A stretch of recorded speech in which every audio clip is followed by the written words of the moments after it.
मैं हूं निकिता और आप देख रही हैं सबकेहिंदी.com। चलिए एक नजर डालते हैं अब तक की सुर्खियों पर। संसद का विशेष सत्र कल सोमवार से शुरू हो चुका है, जिसके पहले दिन की कार्यवाही पुरानी संसद में की गई। वहीं आज सत्र के दूसरे दिन मंगलवार 19 सितंबर को देश के 75 सालों के संसदीय यात्रा का इतिहास संजोए पुरानी संसद को अलविदा कह दिया जाएगा। आज सभी सांसद प्रधानमंत्री मोदी की अगवानी में सुबह 11 बजे नई संसद में प्रवेश करेंगे। खबरों के मुताबिक इस दौरान संसद के दोनों सदनों राज्यसभा और लोकसभा के सदस्यों को विशेष उपहार दिए जाएंगे, जिसमें संविधान की कॉपी, 75 रुपए का चांदी का सिक्का और नई संसद की टिकट वाली पुस्तिका शामिल है। साथ ही इसमें संसद भवन की मोहर सहित कई अन्य उपहार भी होंगे। इन सभी कार्यक्रमों के बाद ठीक 1:30 बजे नए संसद भवन में कार्यवाही शुरू हो जाएगी। संसद का विशेष सत्र कल सोमवार 18 सितंबर से शुरू हो चुका है, जो कि 22 सितंबर तक चलेगा। इस बीच खबर है कि कल सोमवार को हुई केंद्रीय मंत्रिमंडल की बैठक में बड़ा फैसला लेते हुए महिला आरक्षण बिल को मंजूरी दे दी गई। ये जानकारी सूत्रों द्वारा दी गई है। हालांकि सरकार की ओर से अभी तक इसे लेकर कोई आधिकारिक घोषणा नहीं की गई, लेकिन वहीं कयास ये भी लगाए जा रहे हैं कि महिला आरक्षण विधेयक को आज 19 सितंबर मंगलवार को नई संसद में पेश किया जा सकता है। आपको बता दें कि महिला आरक्षण बिल में लोकसभा और विधानसभाओं में महिलाओं को 33% या फिर 1/3 सीटें आरक्षित करने का प्रस्ताव है। वहीं मौजूदा लोकसभा में 78 महिला सांसद हैं, जो कि कुल संख्या 543 का 15% से भी कम है। साथ ही बता दें कि संसद का विशेष सत्र शुरू होने से पहले रविवार को हुई सर्वदलीय बैठक में विपक्षी गठबंधन इंडिया सहित एनडीए के कई घटक दलों ने सत्र के दौरान महिला आरक्षण विधेयक पारित करने की जोरदार वकालत की थी, जिस पर सरकार की ओर से कहा गया था कि वह सही समय पर निर्णय लेगी।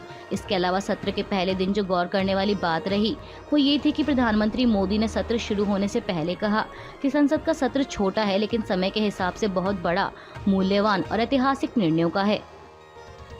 महिला आरक्षण के मुद्दे पर केंद्रीय मंत्री प्रहलाद सिंह पटेल ने सरकार को धन्यवाद देते हुए सोशल मीडिया प्लेटफॉर्म एक्स पर लिखा कि महिला आरक्षण की मांग पूरा करने का नैतिक साहस मोदी सरकार में ही था, जो कैबिनेट की मंजूरी से साबित हो गया।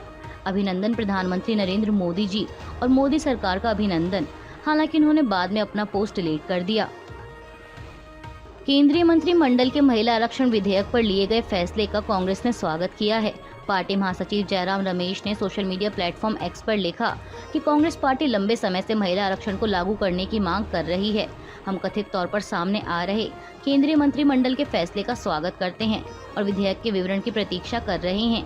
विशेष सत्र से पहले सर्वदलीय बैठक में इस पर अच्छी तरह से चर्चा की जा सकती थी और पर्दे के पीछे वाली राजनीति की बजाय आम सहमति बनाई जा सकती थी। इसके अलावा कांग्रेस के ऑफिशियल अकाउंट पर लिखा गया है कि राजीव गांधी जी चाहते थे कि देश की राजनीति में महिलाएं आगे आएं और मजबूती से भाग लें। उनका मानना था कि महिलाओं की सामाजिक और आर्थिक स्थिति मजबूत होनी चाहिए। पंचायती राज में 30% महिला आरक्षण इसका सशक्त उदाहरण है। सनातन धर्म विवाद को लेकर चौतरफा घिरे डीएम के नेता उदयनिधि स्टालिन ने एक बार फिर सनातन धर्म को लेकर बयान दिया है। दरअसल स्टालिन का यह बयान तमिलनाडु के राज्यपाल आर.एन. रवि के उस बयान के बाद आया है, जिसमें राज्यपाल ने कहा था कि समाज में सामाजिक भेदभाव मौजूद है जो अस्वीकार्य है। हमारे यहाँ छुआछूत है, सामाजिक भेदभाव है, एक बड़े वर्ग के साथ समान व्यवहार नहीं किया जाता। यह दर्दनाक है। हिंदू धर्म ऐसा नहीं कहता, हिंदू धर्म समानता की बात करता है। उन्होंने आगे कहा कि हर दिन मैं अखबार में पढ़ता हूँ, मुझे रिपोर्ट मिलती है, मैं सुनता हूँ कि अनुसूचित जाति के हमारे भाइयों और बहनों को मंदिरों में प्रवेश करने की अनुमति नहीं दी जा रही। यह बहुत अजीब बात है। भारत में कहीं भी जातिगत बंधन नहीं होना चाहिए। वहीं राज्यपाल आर.एन. रवि के इस बयान पर प्रतिक्रिया देते हुए डीएम के नेता उदयनिधि स्टालिन ने कल सोमवार 18 सितंबर को कहा कि जातिगत भेदभाव के कारण वह सनातन धर्म को खत्म करने की बात करते हैं। उन्होंने कहा कि हम भी जातिगत आधार पर भेदभाव खत्म करने की बात करते हैं और राज्यपाल भी वही कह रहे हैं। हमारा मानना है कि जन्म के आधार पर जाति खत्म होनी चाहिए। जहाँ भी जाति के आधार पर भेदभाव होता है, मैं उस भेदभाव को खत्म करना चाहता हूँ। एआईएमआईएम प्रमुख असदुद्दीन ओवैसी ने एक बार फिर विपक्षी गठबंधन आईएनडीआईए पर निशाना साधा है। उन्होंने दिल्ली में एक कार्यक्रम को संबोधित करते हुए कहा कि हम आईएनडीआईए गठबंधन में नहीं हैं और मुझे इसकी परवाह भी नहीं है। अगर मैं वहां होता तो मेरा वहां दम घुटता। इसके साथ ही एआईएमआईएम प्रमुख ने कांग्रेस नेता राहुल गांधी पर भी निशाना साधा। उन्होंने कहा कि वायनाड में राहुल की डूबती नैया को मुस्लिम लीग ने बचाया था, जब वह 2019 लोकसभा चुनाव में अमेठी सीट से हार गए थे। आपको बता दें कि ओवैसी की यह टिप्पणी राहुल गांधी के उस बयान के बाद आई है, जिसमें उन्होंने तेलंगाना में एक रैली को संबोधित करते हुए कहा था कि कांग्रेस सिर्फ बीआरएस से नहीं लड़ रही बल्कि वह बीजेपी और एआईएमआईएम से भी लड़ रही है। कांग्रेस नेता ने कहा था कि केसीआर के खिलाफ कोई केस नहीं है, एआईएमआईएम के खिलाफ भी कोई केस नहीं है, सिर्फ विपक्ष पर हमला किया जाता है। पीएम मोदी कभी अपने ही लोगों पर हमला नहीं करते। वे आपके मुख्यमंत्री और एआईएमआईएम नेताओं को अपना मानते हैं, इसलिए उनके खिलाफ कोई केस नहीं है। कनाडा ने भारत पर खालिस्तानी आतंकवादी हरदीप सिंह निज्जर की हत्या में शामिल होने का आरोप लगाया है, जिसकी वजह से अब ओटावा और दिल्ली के बीच संबंधों में पहले से भी ज्यादा खटास आ गई है।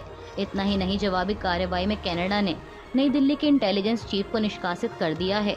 कनाडा के प्रधानमंत्री जस्टिन ट्रूडो ने हाउस ऑफ कॉमन्स को संबोधित करते हुए कहा कि जून में ब्रिटिश कोलंबिया में खालिस्तानी आतंकी हरदीप सिंह निज्जर की हत्या में भारतीय एजेंटों के शामिल होने के विश्वसनीय आरोप थे।